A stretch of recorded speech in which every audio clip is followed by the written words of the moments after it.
સમગ્ર ગુજરાતમાં શિયાળાની શરૂઆત થઈ ચૂકી છે ત્યારે હવે સૌરાષ્ટ્રના શહેરો છે એ પણ ઠંડીથી ઠરવા લાગ્યા છે અને લોકો ઉપર ઠંડીનો પ્રકોપ છે તે જોવા મળી રહ્યું છે. સૌરાષ્ટ્રની વાત કરવામાં આવે તો સૌરાષ્ટ્રના જામનગરમાં પણ હવે ગરમી ઘટી રહી છે અને મોડી સાંજે ઠંડીથી લોકો બચવા માટે તાપણા કરતા જોવા મળી રહ્યા છે. જે પ્રકારના દ્રશ્ય જોઈ રહ્યા છો જામનગર શહેરના આ લાલવાડી સહિતના જે વિસ્તારો છે આ વિસ્તારોમાં જે સ્થાનિકો છે તે સ્થાનિકો હાલ તાપણું કરી રહ્યા છે. જે પ્રકારે હાલ ઠંડી છે એ હવે વધી રહી છે ત્યારે સ્થાનિકો અત્યારે તાપણાનો સહારો લઈ રહ્યા છે. અહીંના સ્થાનિકો સાથે જ વાત કરીશું. શું કહેશો, કેવી ઠંડી છે અત્યારે? ઘણી બધી ઠંડી અત્યારે બહુ ઠંડી છે. તાપણાના સહારે બેઠા છે, બાકી તો ઊભું રહેવાય એમ નથી. તાપણા વગર એટલી બધી ઠંડી છે. ગરમ વસ્ત્રો છતાં પણ અહીં તાપણું કરવું પડે છે. વડીલ છે, શું કહેશો કાકા? ઠંડી હવે શરૂ થઈ ગઈ છે ને ટોપી છે છતાં પણ હવે ઠંડી છે, ગરમ કપડાં પહેરીએ છીએ તો પણ ઠંડીથી બચવા માટે થઈને તાપણાનો સહારો લેવો પડે છે. અમે આ તાપણું કરીએ અને બેઠા છીએ. જેથી ખેતીવાડીમાં અમે જેથી કામ કરતા હતા તેટલી આટલી ઠંડી નહોતી. એટલી બધી ઠંડી અત્યારે જામનગરની અંદર પડી રહી.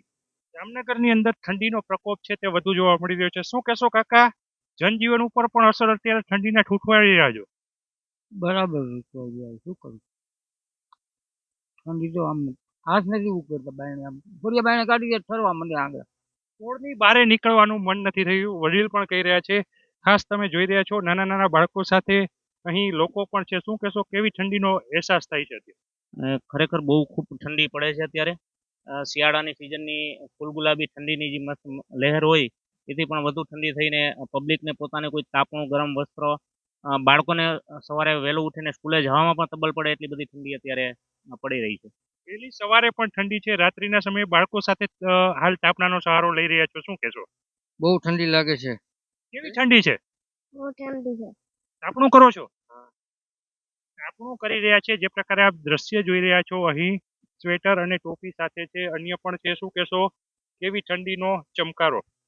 ખૂબ જ ઠંડી છે. આખો દિવસ સ્વેટર અને ટોપો પહેરી રાખવો પડે છે, છતાં પણ ઠંડી લાગે છે. તો રાત્રે તાપણાનો સહારો લઈ અને બધા વડીલો અને બાળકો સાથે અમે દરરોજ સાંજે આવી રીતે તાપણું કરીને તાપીએ છીએ અને ખૂબ ઠંડી પડે છે. ખૂબ ઠંડી પડી રહી છે. અત્યારે તાપણાનો સહારો લઈ રહ્યા છે. શહેરી વિસ્તારમાં હવે લોકો છે તે ક્યાંક ને ક્યાંક જનજીવન ઉપર આ ઠંડીની અસર છે તે જોવા મળી રહી છે.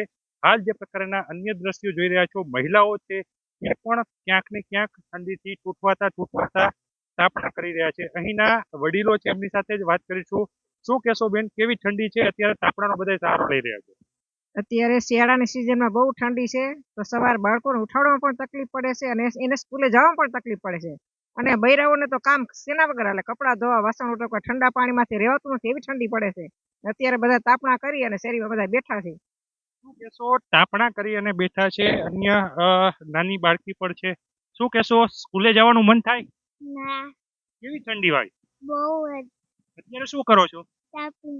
તાપણું કરી રહ્યા છે. જે પ્રકારના દ્રશ્ય આપ જોઈ રહ્યા છો જામનગર શહેરના અનેક એવા વિસ્તારો છે કે જ્યાં મોડી રાત્રે હવે જનજીવન ઉપર ઠંડીની અસર છે તે જોવા મળી રહી છે. હાલ લોકો છે એ ઠંડીથી તૂટવાતા વિસ્તારોમાં રાત્રે કર્ફ્યુ જેવો માહોલ થઈ જાય છે તો ચોકમાં જ્યાં જુઓ ત્યાં હાલ જે પ્રકારે તાપણા કરી અને લોકો છે તે તાપતા જોવા મળી રહ્યા છે. કેમેરામેન મનસુખ રામોલિયાની સાથે કિંજલ કારસરિયા, ન્યૂઝ 18 ગુજરાતી, જામનગર.